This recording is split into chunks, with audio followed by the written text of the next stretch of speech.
Este pasaje se encuentra en los últimos discursos que el Señor dio, que comúnmente se le llama el discurso del aposento alto.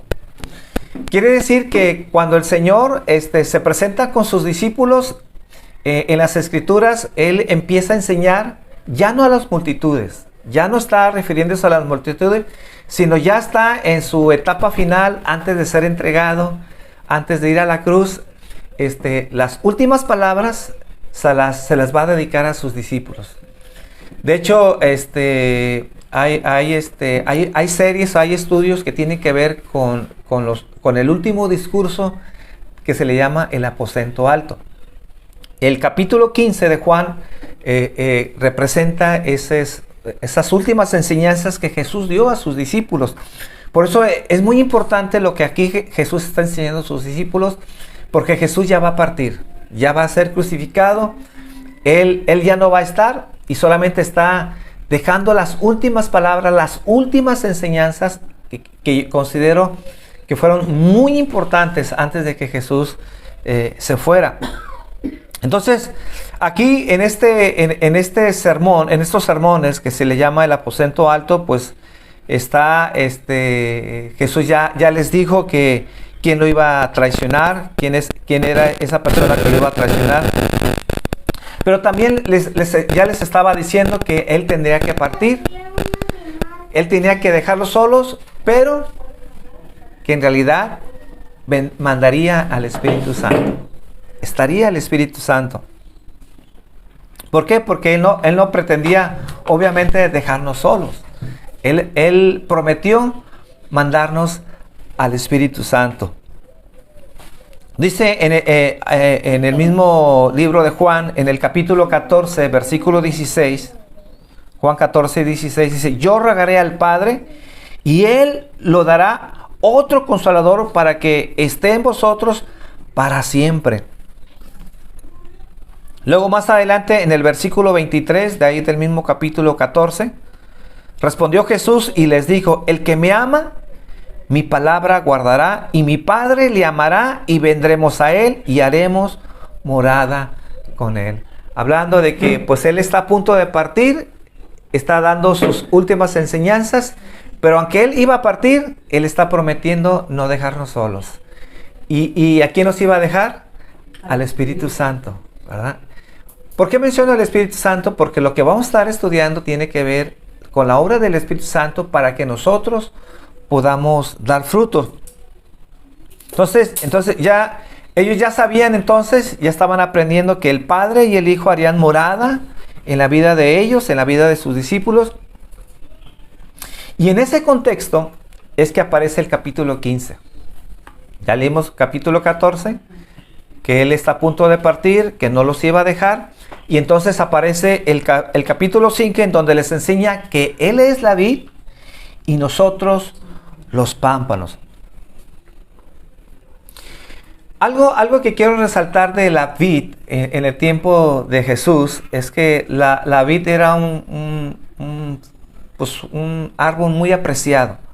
¿Y por qué era apreciado? Pues por su fruto, ¿verdad? Tenía dos usos la vid. Pues uno era pues su fruto con el que hacían el vino, ¿verdad? El vino, y para la cocina se usaban las hojas. Tenía un cierto uso para cocinar. Pero fuera de eso, lo que es el árbol, para nada servía. No tenía ninguna utilidad. Entonces podríamos decir que la utilidad principal de la vid es dar fruto. Esa es la parte principal de la vid, dar fruto, porque fuera de eso ni la rama servía para nada, no se utilizaba. ¿Y qué es lo que se hacía con las ramas tradicionalmente con la vid? Se quemaba. Eso es lo que se con lo que sobraba. Después del fruto, la vid era quemada. Entonces, en el Antiguo Testamento, la vid fue un símbolo de la nación de Israel. Vemos que en el Antiguo Testamento varias veces aparece al pueblo de Israel, se le llamó la vid del Señor. Esa vid que fue comparada, una vid que nunca dio fruto. Una vid que por más que Dios quiso regarla, cuidarla, abonarla, nunca pudo dar fruto. Pero así fue conocida el pueblo de Israel como la vid. Dice el Salmo en el capítulo 8, versículo 8, dice, hiciste venir una vid de Egipto, echaste las naciones y la plantaste. Hablando del pueblo de Israel. También en Isaías, en el capítulo 5, ustedes pueden leer del versículo 1 al versículo 7, solamente voy a leer el versículo 1, pero pueden anotarlo, que también está hablando del pueblo de Israel.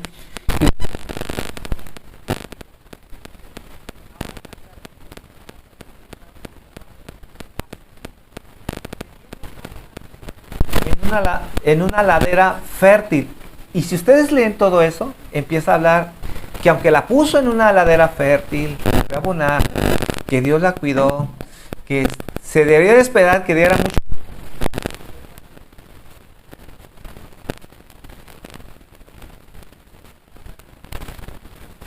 Vid,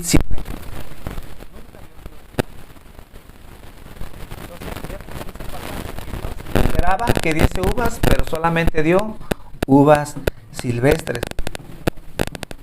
Pero ahora en el capítulo 15, Jesús dijo, yo soy la vid verdadera.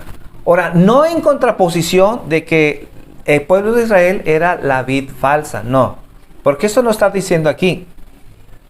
La idea más bien era que Israel era solamente la sombra de lo que sería Jesús.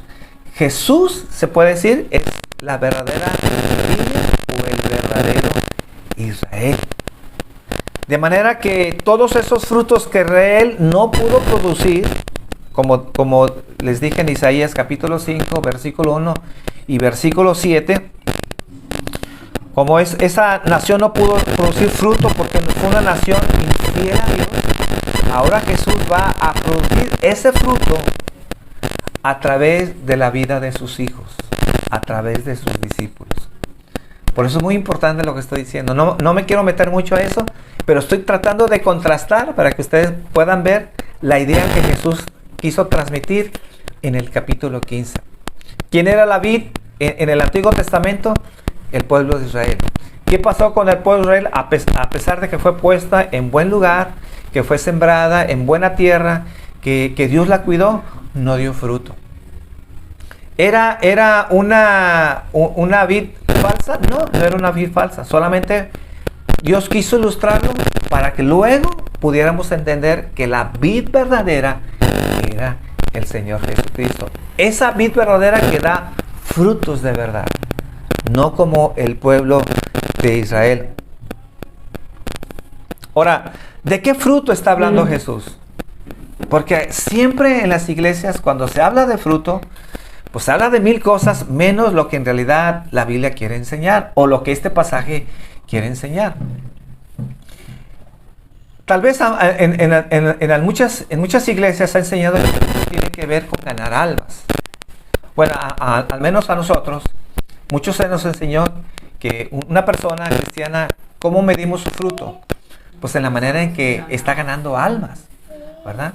Entonces, si usted es una persona que ya lleva 5 o 10 personas que usted ha ganado para el Señor en la iglesia, no, esa persona tiene mucho fruto. ¿Y por qué? Porque ha invitado a mucha gente a la iglesia, ¿verdad? Tal vez otros quieren referir el fruto como las personas que discipulan a las personas nuevas. Aquellas personas que están discipulando y que hacen que esas personas puedan crecer, puedan madurar. Y entonces, bueno, esa persona tiene fruto. ¿Por qué? Porque a la hora de estar discipulando hace que esas personas crezcan, maduran y se desarrollen en la iglesia.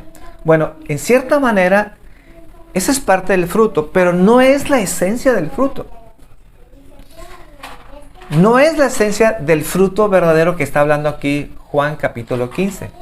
Entonces, ¿podemos decir que una persona que ora es dar buen fruto? Se puede decir que sí. ¿Alguien que evangeliza? Claro que sí. Pero no es la esencia del fruto. Es una manifestación del fruto verdadero, pero no es la esencia del fruto de lo que está hablando las Escrituras, o al menos este pasaje. Entonces, en cierta manera, todo lo que yo les acabo de decir y lo incluyen. Todo lo que acabo de decir, pero no es la esencia de lo que se refiere a este pasaje. Y hay dos vistas que nos da este pasaje en este capítulo 15 para entender lo que es ese fruto. El primero está en el versículo 8. Juan 15, versículo 8. Dice, en esto es glorificado mi Padre, en que llevéis mucho fruto y seáis así mis discípulos. Entonces, primero aquí está diciendo que este fruto es evidencia de que somos verdaderos cristianos. ¿Quiénes son los que dan frutos? Los verdaderos cristianos. Obviamente alguien que no sea cristiano, alguien que va a la iglesia, alguien que conozca la escritura, una persona que esté involucrada dentro de la iglesia, pero que no dé fruto, entonces no podemos hablar de un verdadero cristiano. Un verdadero cristiano, una distinción tiene que ser dar fruto. Tiene que dar fruto. Y que a través de ese fruto, entonces, dice que el Padre es glorificado. Dice en el libro de Juan, en el capítulo 14, versículo 12, Juan 14, 12 dice, de cierto os digo que el que en mí cree, las obras que yo hago, él las hará también, y aún mayores hará, porque yo voy al Padre. Y todo lo que pidieres al Padre en mi nombre lo haré, para que el Padre sea glorificado en el Hijo. Si algo pidieres en mi nombre, yo lo haré. Este pasaje, si ustedes observan, vuelve a aparecer la palabra, cómo el Padre es glorificado. Y cómo el Padre es glorificado, dice, cuando nosotros le pedimos al Padre, y entonces, cuando se lo pedimos en el nombre de Jesús, entonces dice que Él lo hará. ¿Quién lo hará? Jesús. Jesús. Cuando nosotros oramos y Jesús obra a través de nuestras vidas, entonces el Padre es glorificado. ¿Cómo es que nosotros vemos las manifestaciones o las contestaciones de nuestra oración? Cuando nosotros oramos y nos dirigimos al Hijo, y a través del Hijo, ¿verdad? Es que nosotros oramos a nuestro Padre, y es solo a través del Hijo que el Padre es glorificado. Amén. Entonces, cuando nosotros damos fruto, entonces estamos glorificando al Padre. Entonces, es muy importante lo que dice este versículo, porque todo lo que le pidamos al Padre en el nombre de Jesús, dice que Él lo hará. No es algo que está en nosotros o en nuestras fuerzas, sino que es algo que Jesús hará a través de nosotros. Entonces, un elemento muy importante en cuanto a como el Padre es glorificado, es que todo lo que el Señor hace a través de nuestras vidas, incluyendo nuestro fruto, es por obra del Hijo. Son bases que quiero estar poniendo en esta plática. ¿Por qué es que nosotros damos fruto? Solo por el Hijo. Porque estamos unidos a Él o porque somos cristianos. ¿Cómo deberíamos esperar que alguien dé fruto? Porque necesita ser cristiano y necesita estar pegado a Cristo, unido a Cristo. Porque dice el capítulo 15, porque separados de mí, nada podéis hacer. Entonces, ¿qué pasa con aquellos que no dan fruto? ¿Qué pasa? Pasan los años. Dice que recibió a Jesús en su corazón. Dice que va a la iglesia, pero no vemos la manifestación de los frutos en su vida. Entonces, no hay que dejarnos engañar porque alguien dice que es cristiano o porque recibió a Jesús en su corazón. Lo debemos de catalogar como una persona que ha nacido de nuevo. Catalogamos a alguien que ha nacido de nuevo porque da fruto. No porque dice que recibió a Jesús en su corazón o porque va a la iglesia. ¿Cómo distinguimos a un cristiano? ¿Porque es dominguero y cada domingo está aquí? No, eso es importante estar aquí. Muy importante. Pero eso no significa que sea cristiano. Tiene que dar fruto. Entonces, ¿por qué nuestras vidas pueden traer gloria a Dios? ¿Por qué nosotros podemos darle gloria a Dios? Es por el hecho de que Jesús mora en nosotros y obra a través de nosotros. Por ese hecho. Por eso decía al principio, ¿cómo es que nosotros traemos gloria a Dios? ¿Venimos y cantamos? ¿Y eso le da gloria a Dios? Sí le da gloria a Dios. Pero ¿cuál es nuestra verdadera adoración? Porque el Hijo está en nosotros. Porque el Hijo mora en nosotros. Porque estamos dando frutos a través del Hijo, por medio del Hijo. Y cuando nosotros obramos, ayudamos, venimos a la iglesia, cantamos, entonces trae gloria a Dios. Pero ¿es en sí la alabanza? ¿Es en sí en que ayude a mi hermano? No. Porque Cristo mora en nosotros y que a través de nosotros podemos hacer lo que hacemos o podemos dar frutos, y cuando nosotros damos frutos eso es cuando glorificamos al Padre. Es decir, quien no tiene al Hijo, aunque haga obras buenas, eso no trae gloria a Dios. Porque hay mucha gente que hace buenas obras, que no tiene a Cristo en su corazón, que no tiene el temor de Dios, pero eso no trae gloria a Dios. Entonces es porque estamos unidos a Él, es como pámpanos, es que nosotros podemos dar fruto. Dice Juan capítulo 14 versículo 20, en aquel día vosotros conoceréis que yo estoy en mi Padre y vosotros en mí y yo en vosotros. Entonces nadie puede traer gloria a Cristo si no está unido a Él. Todo comienza en Cristo. Todo comienza en Él. La verdadera vida cristiana comienza cuando estamos unidos a Cristo. Fuera de eso, no glorificamos al Padre. Por eso cada vez que venimos, cantamos aquí, cantamos porque es el resultado del fruto, porque el Hijo está en nuestras vidas.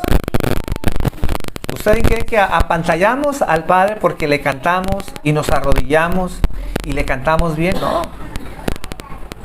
El Padre se regocija cuando ve que el Hijo está en nuestras vidas y estamos unidos a Cristo.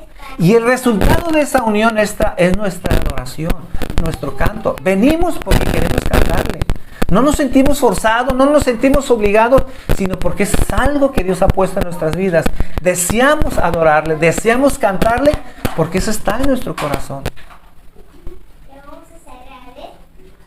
Ahora, esto nos lleva a la segunda pista. Y es el texto que nos da a saber cómo es que nosotros podemos dar fruto. La metáfora habla de la vid, ¿sí o no? Juan capítulo 15. ¿Quién es la vid? Cristo. ¿Quiénes son los pámpanos? Nosotros.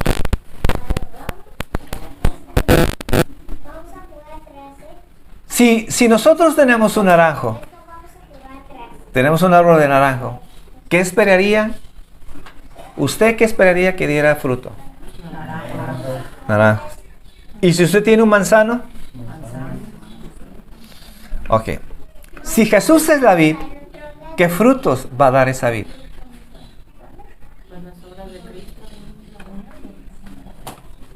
¿Cuál es el fruto de la vid verdadera? ¿Qué va a producir? Si la vid es Cristo, ¿qué tiene que producir esa vid? A Cristo mismo.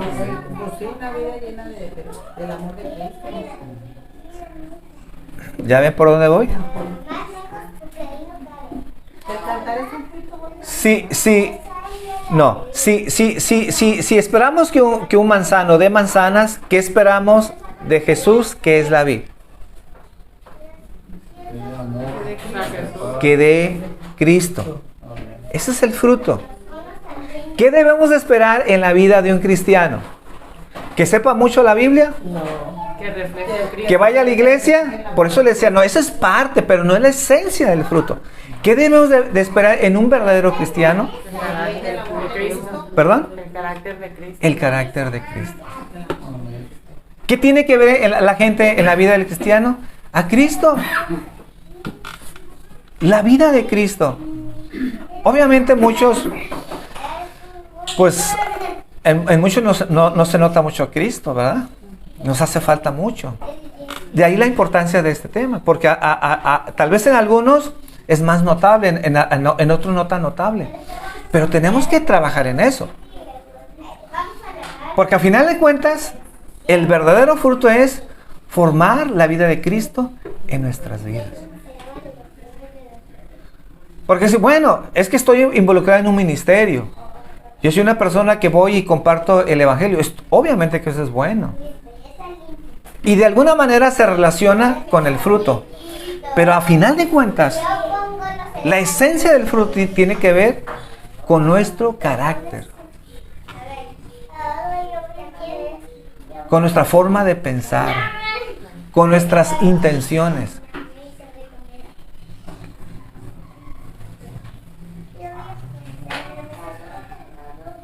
Entonces, es la vida de Jesús en mí siendo vivida y manifestada a través de mí.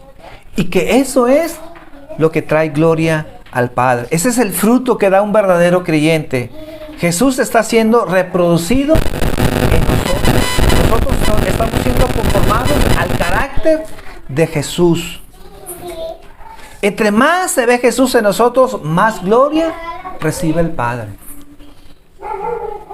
Si no vemos el carácter de Cristo en la vida de una persona, podemos decir que no está trayendo gloria al Padre.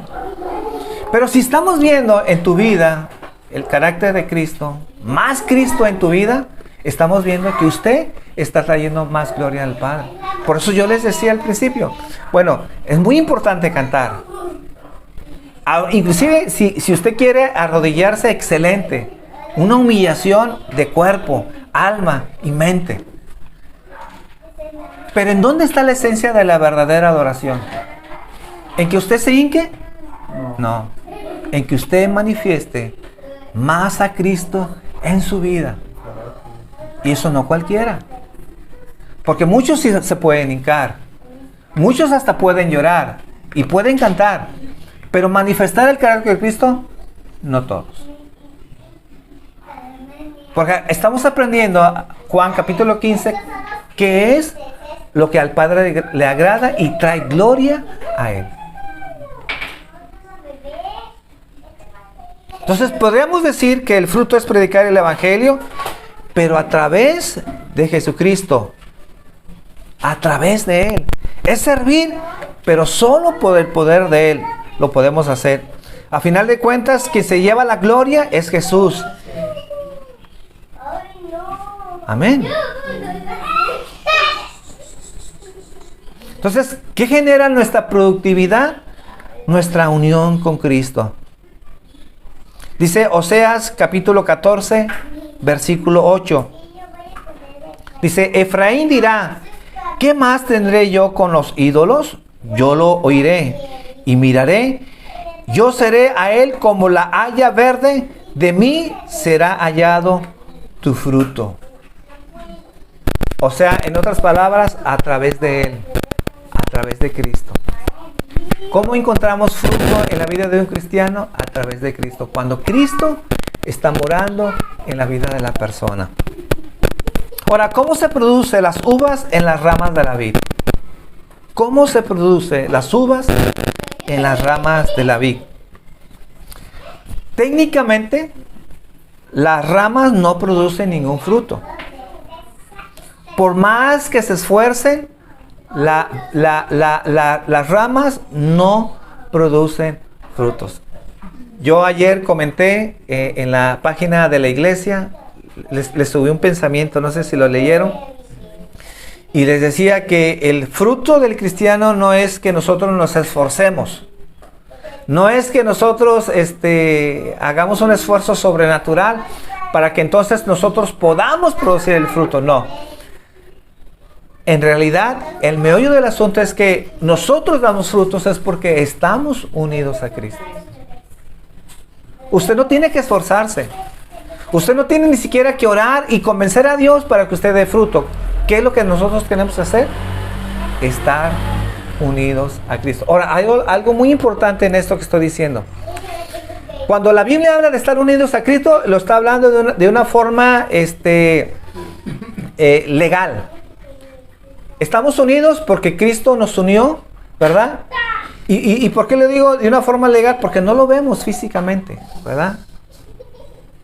Entonces, de alguna manera debemos de entender que estamos unidos a Cristo y nosotros tenemos vidas porque estamos unidos a Cristo. Pero también es muy importante que en nuestra vida diaria entendamos que nuestra unión con Cristo obedece a nuestra devoción con Él.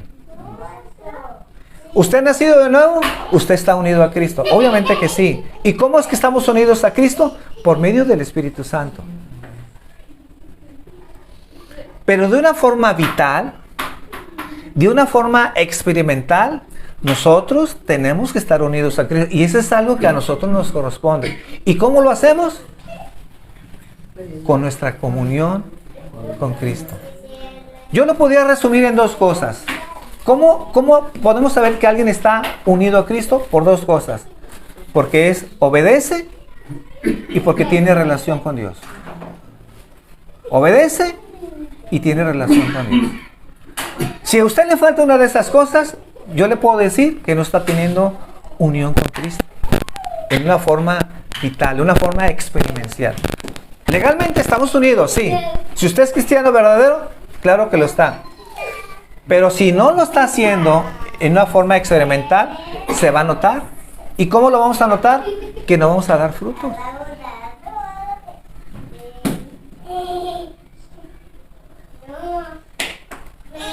Entonces, por más que una rama intente dar fruto, no puede. No lo puede hacer. Pero estar conectados a la vid, que es lo que produce la savia, hace entonces que se produzca el fruto. En este caso, las uvas. El verdadero cristiano dará fruto porque está unido a Cristo. Pero el falso cristiano no puede dar porque no está unido a la vid.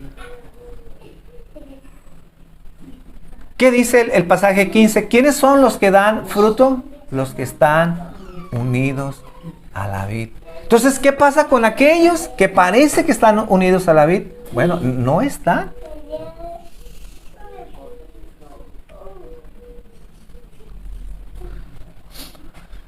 El dar fruto, mis hermanos, no es un mandamiento.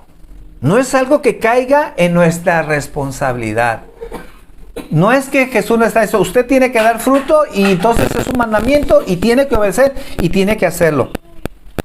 Cada vez que aparece la palabra fruto en Juan 15, en nuestro pasaje que estamos leyendo esta mañana, en ninguna de ellas hay un mandamiento para el que el cristiano produzca fruto. No hay, porque no existe. No hay un solo mandamiento en todo este pasaje dirigido al creyente para que nosotros podamos ser responsables de dar fruto. En el capítulo 15 solo hay un mandamiento para nuestras vidas y esa es la clave del tema de hoy. Es la clave para una vida fructífera. ¿Qué dijo Jesús? Permaneced en mí. El mandamiento no es dar fruto. El mandamiento es permanecer en mí. Porque el que permanece en Él va a dar fruto.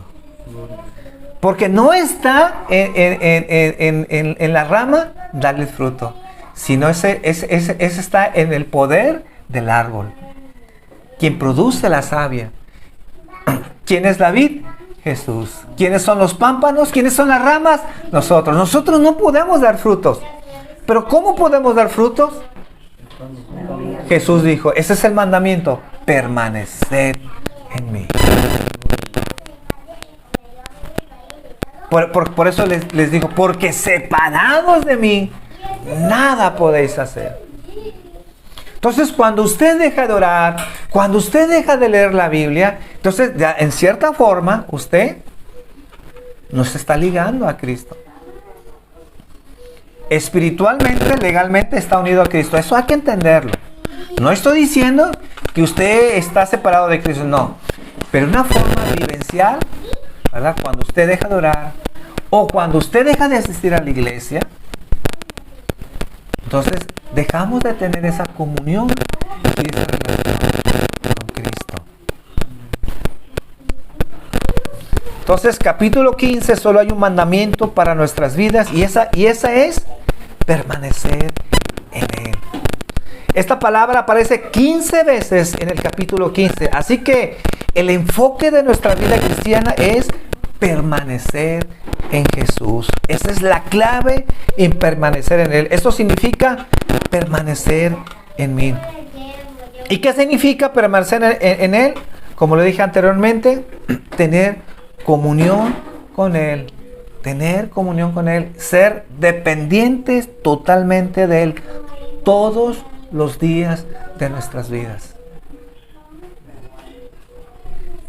Cuando tomo decisiones, cuando hago algo, lo hago para Él. Cuando emprendo algo, lo hago para Él. Cuando guardo mi vida, lo hago para Él. Todo tiene que ver Él. No me puedo desligar de Él. No puedo decir, es que, ay, Fabián, es que tú, puro Dios y pura Biblia. Es que tu vida está ligada totalmente a Él. Las 24 horas, todo el resto de tu vida. No te puedes separar de Él, no te puedes ligar de Él. Y no puedes decir, bueno, Señor, el 90% todo lo que tenga que ver contigo está bien, pero esta parte es mía, aquí no te metas. Eso no existe. Todo a Él.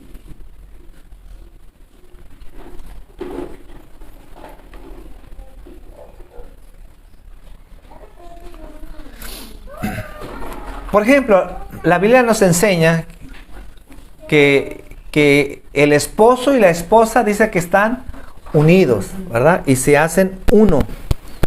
En el momento en que se casan dos personas, dice las Escrituras, que se hacen una sola carne. Pero esta unión que habla la Biblia no produce automáticamente una unidad experimental. Cuando alguien se casa, se hace uno. Eso hay que entenderlo. Pero eso no significa que experimentalmente la pareja o el matrimonio se haga uno. ¿Qué se necesita? El convivio, la comunicación, el respeto, ¿verdad? Estar ahí con la esposa. Entonces, ambos, la pareja, tenemos la responsabilidad de practicar la unidad, de fortalecer, comenzando con una buena comunicación. ¿Somos uno? Sí, somos uno. Pero eso no significa que no tengamos responsabilidades para que esa unión vital se pueda dar. ¿Somos uno en Cristo? Sí, somos uno en Cristo. Nada nos podrá separar de Él, nada nos podrá separar de Él. Pero eso no significa que estemos agradando a Dios. ¿Por qué? Porque si no estamos dando fruto, no estamos agradando a Dios. Y el Padre se agrada en que llevemos mucho fruto. Entonces, eso es lo que está diciendo Jesús. Que nos mantengamos cerca de Él y que todos nuestros afectos primero estén en Él. Dice Juan 15:7, si permanecéis en mí y mis palabras permanecen en vosotros, pedid todo lo que queréis y os será hecho. Entonces, de acuerdo a este versículo, ¿cómo permanecemos en Él? Cuando su palabra permanece en nosotros. Dice el versículo 9, Juan 15:9, si guardáis mis mandamientos, permaneceréis en mi amor. ¿Cómo permanecemos en Él? Cuando guardamos sus mandamientos. Si guardamos sus mandamientos, entonces permanecemos en su amor. Así como yo he guardado los mandamientos de mi Padre y permanezco en su amor. Entonces, permanecer en Cristo es guardar sus mandamientos y guardar su palabra. Eso es permanecer en Cristo. Así que mantenerse en comunión con Cristo por medio de la oración y la palabra es lo que produce en nosotros una verdadera unión a esa vid. Estar unidos a Jesucristo. ¿Por qué a veces cristianos no producen frutos? porque no están unidos vitalmente a Cristo. ¿Y cómo sabemos que estamos unidos? Cuando guardamos sus mandamientos, cuando guardamos su palabra y mantenemos ¿qué? Esa relación con Él, porque hablaba de la oración también. Pedid todo lo que quisieres y todo lo que ustedes pidan por medio del Padre, Él lo hará. Entonces, oremos, mis hermanos, esta mañana. Analicemos nuestras vidas y que este año, en verdad, oremos para que seamos esas ramas que podamos dar ese fruto. No porque nos esforcemos, no porque en realidad, como dije hace rato, sea un mandamiento. No, sino porque permanecemos en Él. Así de fácil. Alguien que no permanece en Él, no debemos esperar que alguien va a dar fruto. Padre, esta mañana quiero darte gracias, Señor. Que podamos entender estos principios en nuestras vidas, Señor. Porque queremos ser una iglesia, Padre, una iglesia que te glorifique y te exalte, Señor. Porque guardamos tu palabra, porque obedecemos a tu palabra, Señor. Porque somos personas, Señor, que todo lo que aprendemos, Señor, queremos llevarlo a la práctica. Porque queremos buscarte de corazón, Señor. Porque sabemos, Señor, que una parte importante de nuestras vidas es mantenernos cerca de ti, siendo dependientes de ti, Señor. Y esa es nuestra responsabilidad, Señor. Permanecer en ti, Señor. Con esa relación a través de la lectura de la palabra, a través de la oración, Señor, de los devocionales. Y que cada día, Señor, esa relación se vaya haciendo fuerte, Señor. Yo sé, Padre, que hay mucha gente que no tiene esa experiencia, Señor, de estar junto a ti, Señor, de vivir para ti, Señor. Que no está en su corazón, Padre, el que todo el día, Señor, lo hagamos para tu gloria. Pero te pido que esta mañana, Señor, tú puedas abrir los ojos, abrir el entendimiento, Señor. Y que podamos ver, Señor, que nuestras vidas deben estar basadas totalmente en ti, Señor. Que no puede haber nada ajeno, nada, Señor, sino que todo lo que somos, Señor, de pies a cabeza, Señor, la podamos vivir para tu honra y para tu gloria, Padre. Señor, que podamos crecer, Señor, que podamos dar ese fruto, Padre, porque somos fieles a ti, Padre, porque buscamos tu rostro, porque buscamos tu presencia, Señor. Y que ese carácter tuyo, Señor, se vaya formando en nuestras vidas. Para que la gente, Señor, pueda glorificarte, Señor. Y pueda exaltarte a través de nuestras vidas, Señor. Porque ven, Señor, a Cristo en nosotros, Padre. Porque ven, Señor, que Cristo está siendo formado, Señor. En nuestra forma de hablar, en nuestra forma de caminar, Señor. En nuestros pensamientos, en todo lo que hacemos, Señor. La gente lo puede ver, Señor. Y que eso sea parte de nuestro corazón, de nuestro anhelo, Señor, este año, Padre. Crecer y madurar, Señor. Te lo pedimos en el nombre de Jesús. Amén, Señor. Oramos también por las ofrendas. Padre.